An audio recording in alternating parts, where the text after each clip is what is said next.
Hey everyone, welcome to Wezesha Wednesday. It was a fantastic Wednesday for my team PSG, but I'm representing Bayern from yesterday.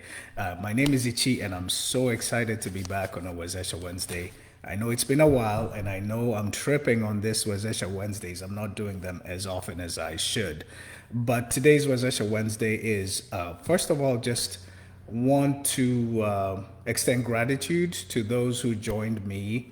A few weeks ago, we started the Empowering the KenyaRican series presented by Wezesha. And basically, the goal of the series was just to bridge the gap between Kenyan parents and their kids, and also to start learning and equip Kenyan parents with just tools that exist out there to help them feel more empowered when they're working with their KenyaRicans, getting them to college, parenting, and then just hearing from KenyaRicans. So, number one, wanted to extend a thank you to everyone who joined, and definitely thank you to Eve Kabaya, Florence Gichuhi, and Muchunu for being such incredible guests. So, what I thought I would do today is summarize what we learned. I've received a lot of feedback from people saying, you know what, Ichi, I mean, that was incredible that there's so much knowledge out there. And more importantly, there's so many parents struggling because they don't have this knowledge. So the first thing I will do after this Facebook Live, I will post the 3 videos of the sessions. I have made them available on YouTube. I created a channel called Wezesha with 2 A's at the end. Yeah, I couldn't get the Wezesha one. So I'll put the videos, and I ask, please, all of you who are listening, please share this information. We have parents who have kids in middle school, high school, trying to figure out what college is going to look like. I'm struggling myself. I have a high school, they call them, what is Form 1 called? Freshmen. Yeah. And I'm getting all these emails, and it's very overwhelming. But the session with Eve Kabaya really breaks it down for you. For those of you who are having challenges with teenagers, listen to the Florence Gichuhi one. It was so informative and has literally changed my perspective of how I deal with my daughter, with my son. Our relationship is growing to be more value-based than compliance-based, let's put it. And then also, as a dad of a son, hearing Muchunu talk about his experience has really helped shape the relationship I have with my son. So I will say for myself, this was an extremely beneficial session, and I want the same for all of you. So here's a summary of what we talked about, right? So again, this session was really focused on KenyaRican. Definition of KenyaRican is an American-born or raised child of a Kenyan parent. And we talked a lot about that term, if it's a term that we should use, or if it's a term that KenyaRicans can use. And so we talked a little bit about that. So as parents, we often impose our Kenyanism, trying to instill values from back home while resisting the American way. And by doing that, we find ourselves struggling, not just with our kids, but also with the system, a system that we did not grow up in, a system that's very difficult for us to navigate. And so it was important that we go through this series. And so the goal of all of it was moving from sort of like, let me raise my kids to survive because of the scarcity model that we grew up with, to empowering my kids to thrive. And so for all of you out there who want to come out of that survival mode with your kids and put them in a position to thrive for themselves and the next generation, listen up. Okay, so the first episode was with Eve Kabaya. I called it It's Not CPE or KCSE, modeled against what we grew up with. And this session really focused on bridging the cultural and generational gap that immigrant parents face when navigating the US education system. So here are some key takeaways that I want to share. And again, you can watch the video to see the entire interview. One is start early. What does that mean? When your kid is in middle school, 6th grade, 7th grade, start putting them literally on the path to college. Start early. Do not wait until Form 4 to then come in and say, oh, my child, what college do you want to go to? So this is a signal for each and every one of you at middle school, 6th grade, 7th grade, before 8th grade, start planning early. The system of the United States is a holistic review process. So we grew up in a system that was based on academics. All of us received a leaving certificate, but I don't know how much of a difference that made in going to college. The college process here is based on a holistic review. So it relies on exam scores, it relies on your academic, your rigor, your extracurricular activities, your leadership activities, your community service. So as you start thinking about don't think about forming your child. Think about empowering your child. So start taking them for community service and start documenting that. Start encouraging them to look for areas of responsibility, whether it's in school through clubs, whether it's extracurricular activities at school, or even different things like babysitting, dog sitting. Give them a sense of responsibility that when they apply for college, they can show evidence of responsibility. Academic rigor is extremely important, but it is also important to know what it is your child is strong at, what your child struggles with but still passes, and what your child likes. So you can have a child who's getting all A's, but all those A's are coming at an expense of their livelihood, stress levels are high, and they're going through a lot just to achieve that A. The question is that subject that they're struggling with so hard, is that important for their prospective college course? And so that's where Eve Kabaya comes in. She can sequence or help you sequence the courses so that you're taking the courses that A, you're good at, B, you like, and C, count towards your college course. All of us, bless our hearts, as Kenyans, we're like, oh, you got an A in math. Let's take the next level of math and take the next level of math. What if math is not needed? So academic rigor is important, but holistic review is even holistic. A holistic look at the classes that you're taking is just as important. This one is very difficult for me. The parents need to advocate. That means, as a parent in the United States, you don't outsource the work of getting your child ready for college to your school. You have counselors who probably have hundreds of students, don't even know the name of your child. But then you have other parents who advocate for their kids. And this is a specific example. When my child received an email about taking a class, then the next email said, well, that class is not available, so this class is available. Then received a third email saying, well, we've put you in this other class. For me as a parent, I was like, oh, that teacher loves my child. They've sent an email. I'm good. Only to find out that the likely reason why my child was being moved around is because there was another child advocating for those specific classes. So if you have a parent advocating for their child to take a math class and there's only X number of seats available, and you are not advocating for your child to take that math class, then guess what? Your child is given a class someplace else, and the parent who's advocating for their child gets that class. So parental advocacy is extremely important. There's some certifications that you can get while you're still in high school. Think about nursing, think about tech certificates, think about finance-based certificates. You can actually take courses while your child, not you, but your child can take courses while they're in high school.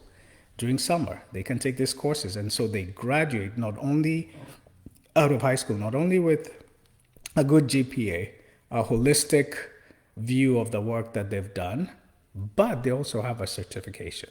So it is important to talk to someone like Eve Kabaya and find out for your child's area of study, is there a certification or a pathway that they can take? Financial strategy. We all know this, right? A lot of us went through the system where we were sent across here. We figured out, hey, let me go to school, I'll pay later, right?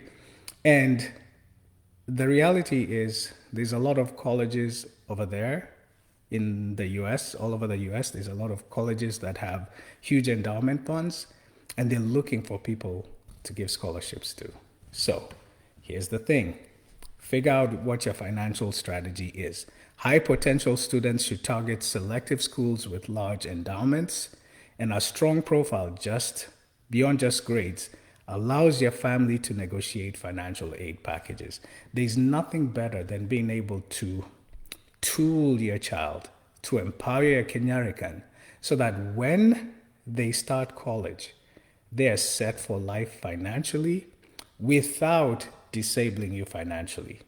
All of us as Kenyans, we came in thinking sacrifice is the way of life, and I think that's godly and all that. I appreciate that. But God would also like us to take advantage of what we have.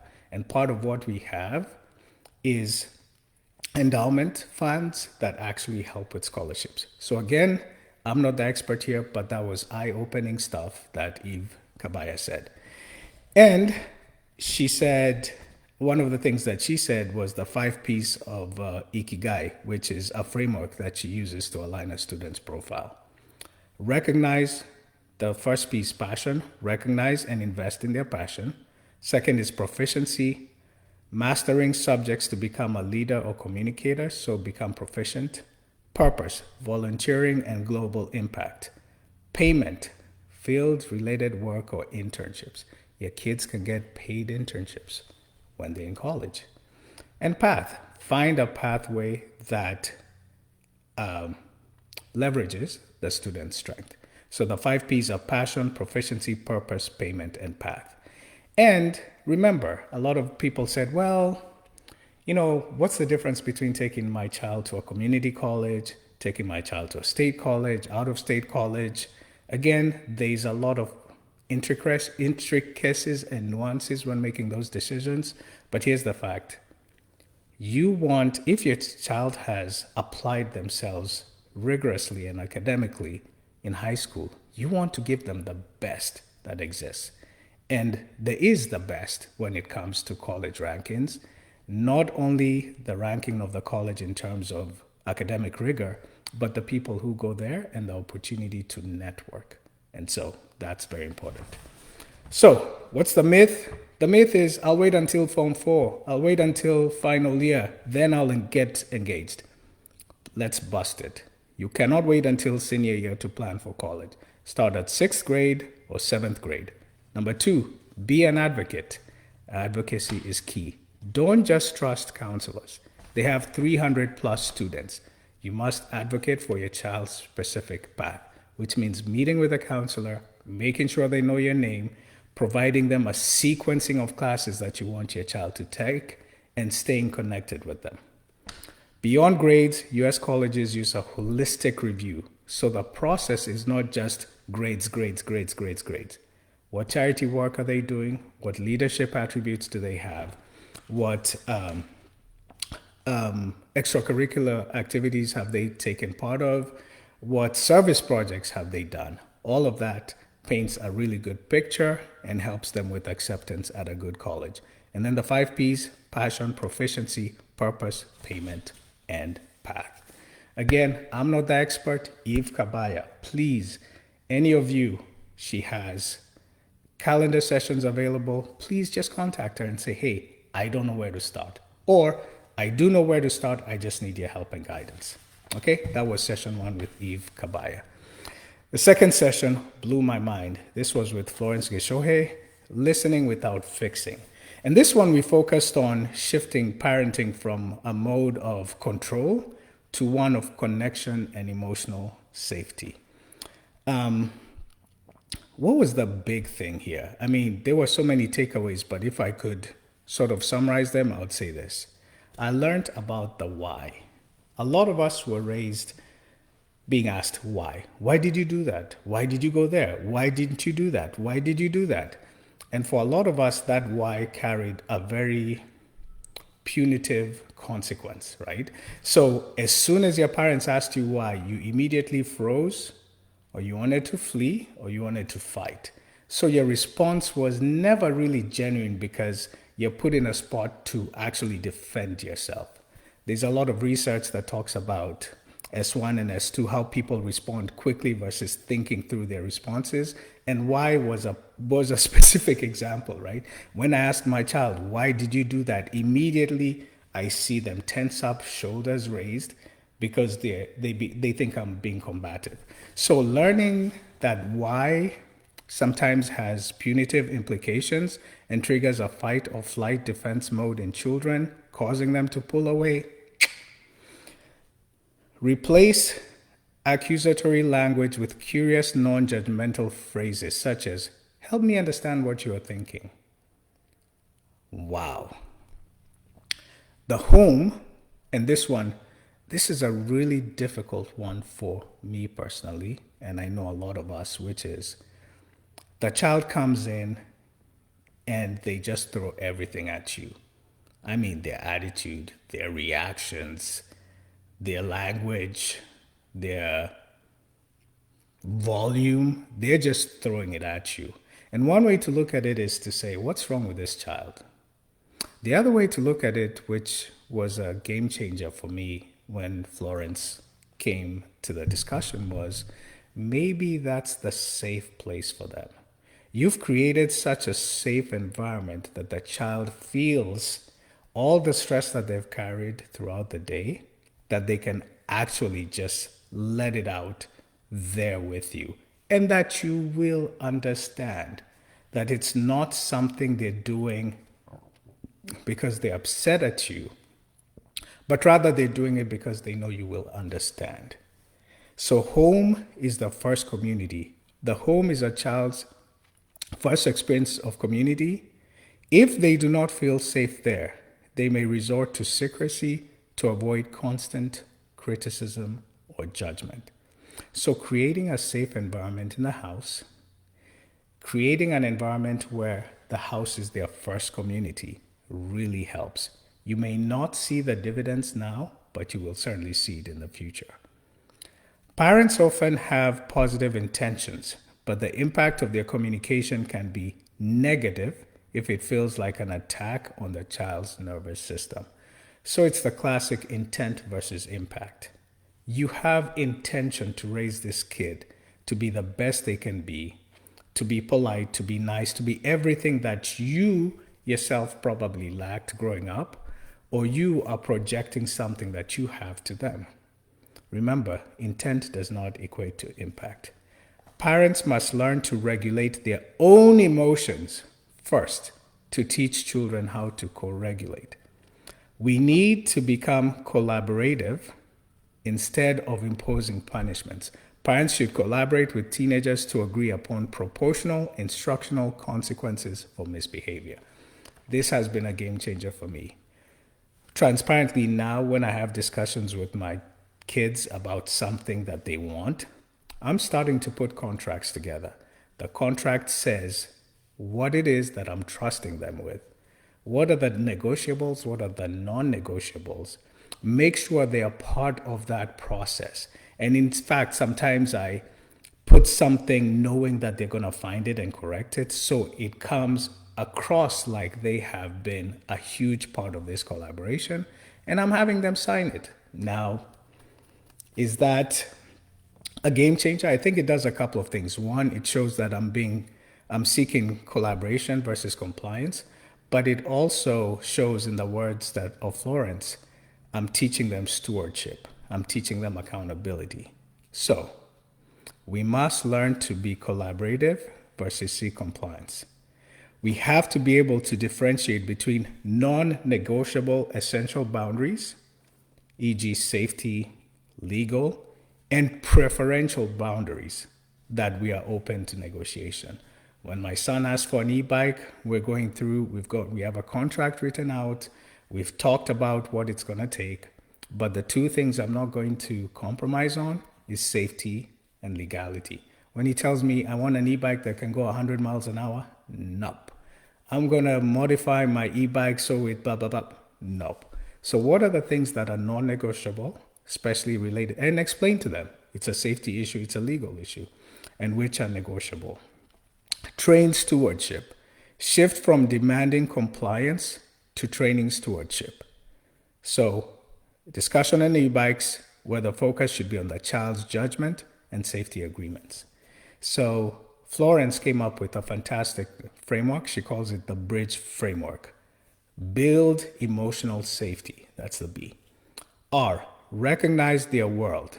Understand that disrespect is often self-expression. That's the R. I, initiate respectful dialogue. D, develop trust through consistency. That's another thing that I'm learning. Children, although they don't say it, they seek consistency. They notice when you're inconsistent, and they then become inconsistent. Guide with clarity. Be very clear with your guidance. And then empower with growth. So that's the bridge framework. Again, I'm not the expert at this.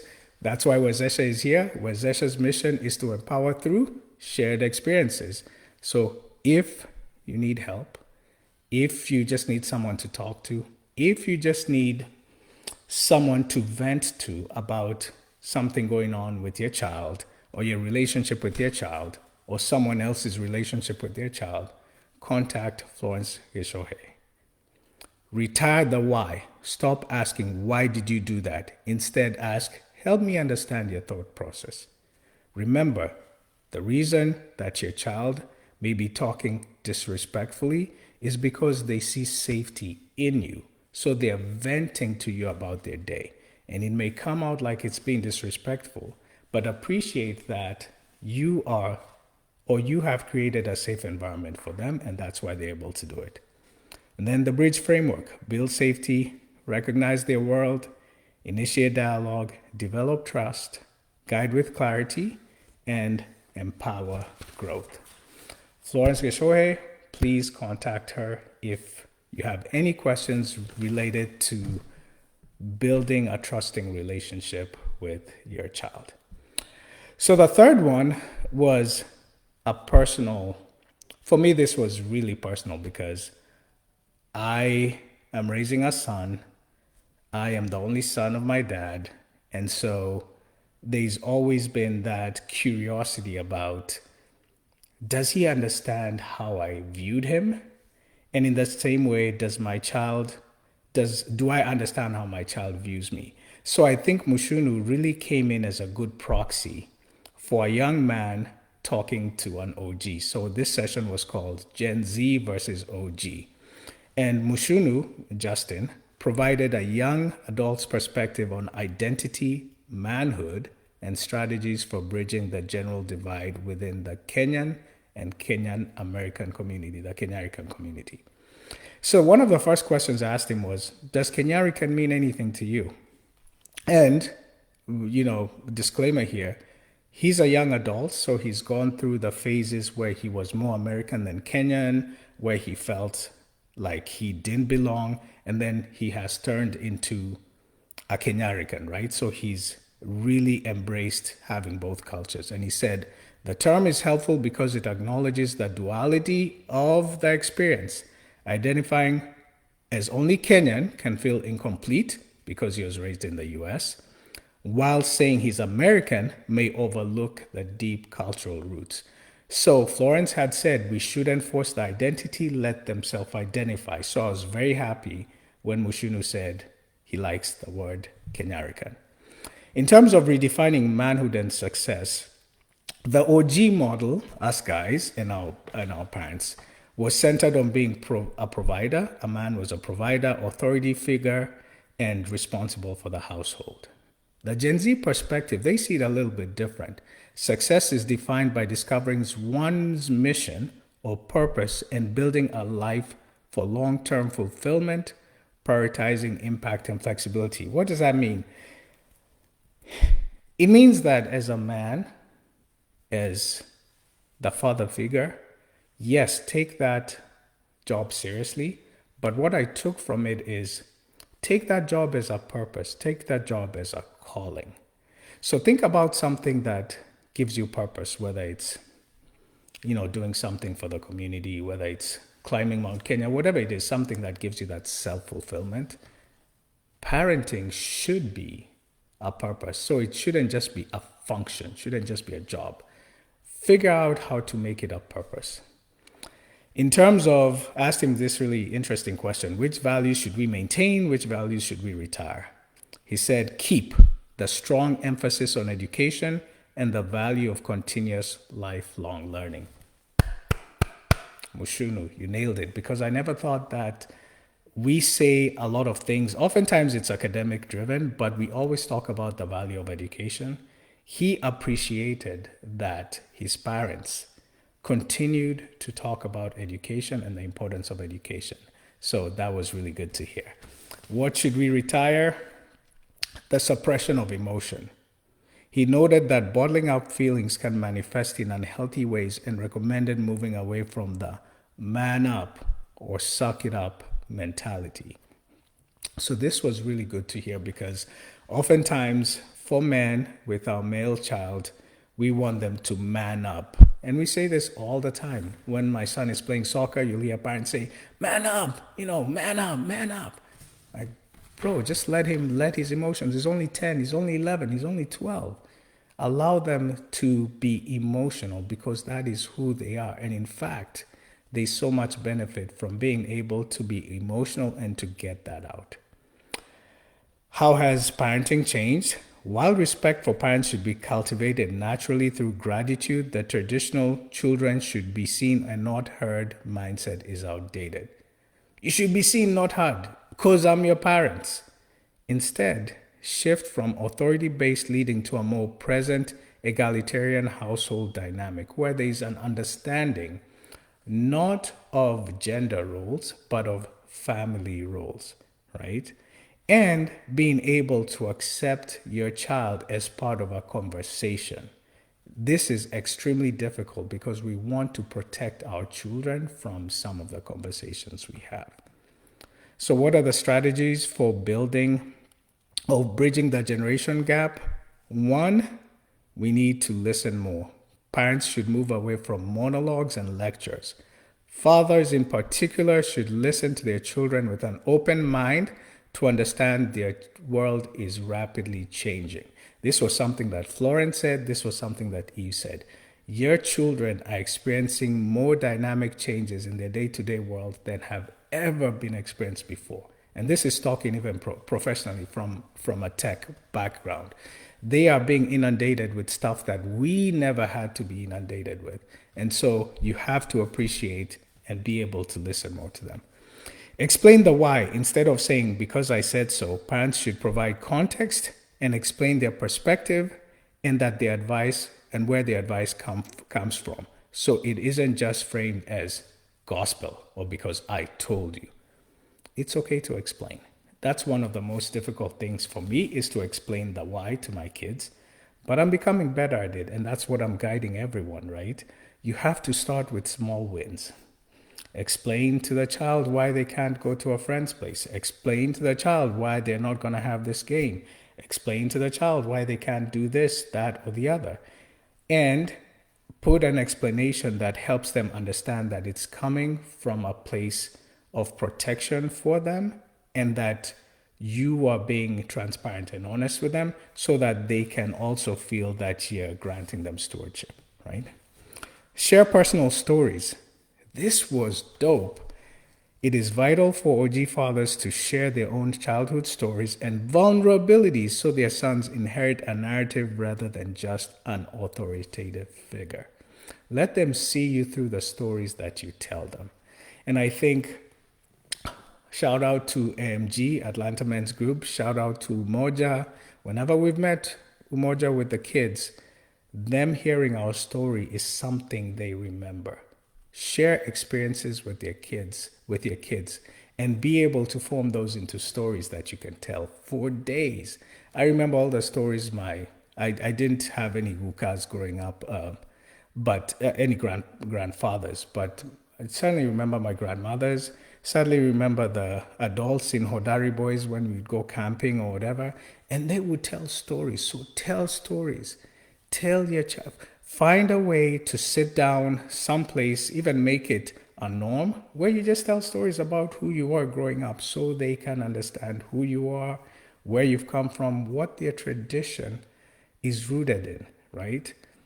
John Mwangi once said, one of the things that we need to be very careful about is how badly we talk about our country. Because we know our country well, so we can say, Kenya, it's full of this, full of that, full of the other. But what the kid hears is, oh my goodness, I should never go to that country. It's the worst country in the world, right? So perhaps think of creating stories. Talk about stories when you used to go to shags, when you used to, plant in April, weed in August, and harvest in December.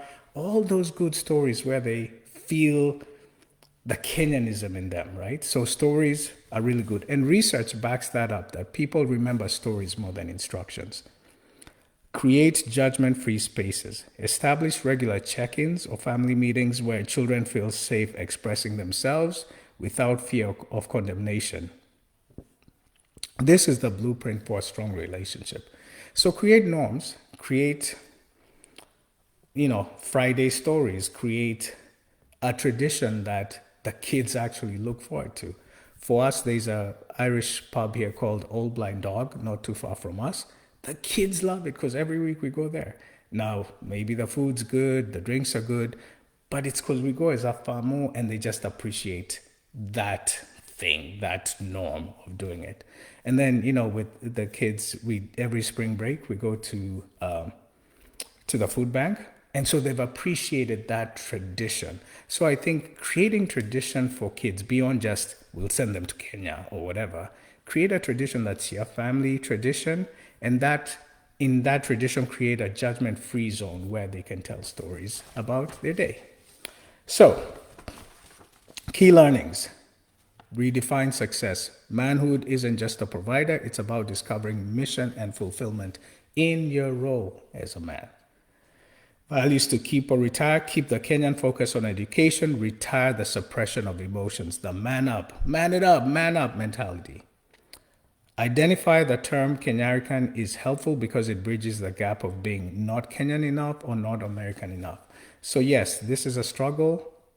I think allow your child to go through those phases. Do not force them to be Kenyans by feeding them uganga every night, by not acknowledging Halloween, by not taking them for spring break, by not acknowledging Thanksgiving.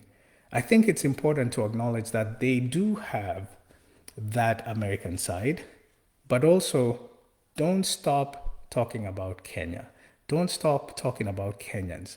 Don't stop interacting with other Kenyans where they can see people like them.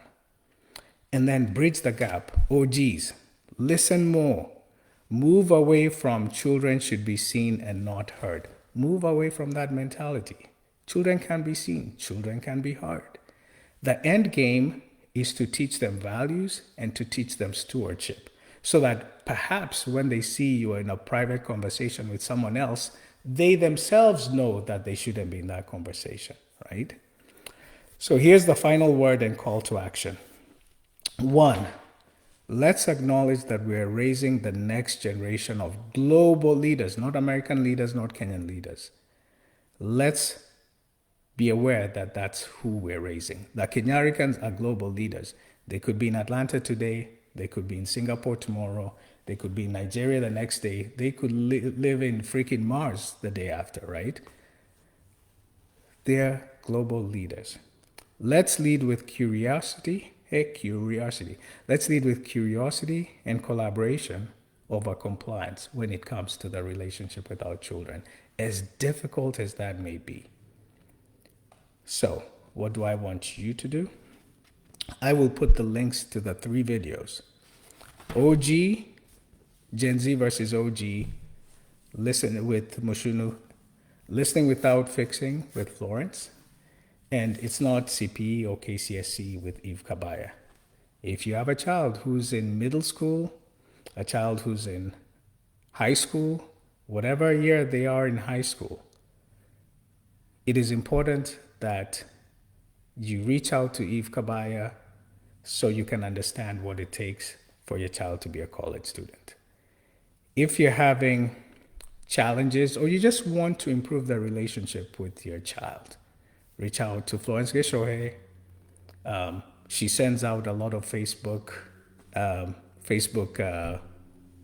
nice, really Facebook advice bits is what I call them, Facebook bits. Just listen to them, be part of that conversation, and at the point that you're ready, please contact her. There's no commitment with any of these people. These are people that I know very well and people who are here to help you. Do not feel like you're alone. That's what Wezesha is about. Wezesha is about empowerment through shared experiences. So these shared experiences that we as a community can come together. Do not ever feel like you're alone. Someone told me, I think it was a week ago, how alone they felt in terms of their child's relationship with their child and their child preparation to go to college. And this is something that a lot of us Kenyans experience. And so I'm here to say that you're not alone. There's people out there to help you. If you need me to broker a discussion, just reach out to me. But don't ever feel alone, especially when it comes to the KenyaRicans.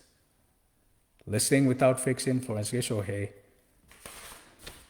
college preparation, Eve Kabaya, and Muchunu. Muchunu is ready. He's a young man. He's gone through experiences. He was courageous enough to take the call to action and came and shared his story with us.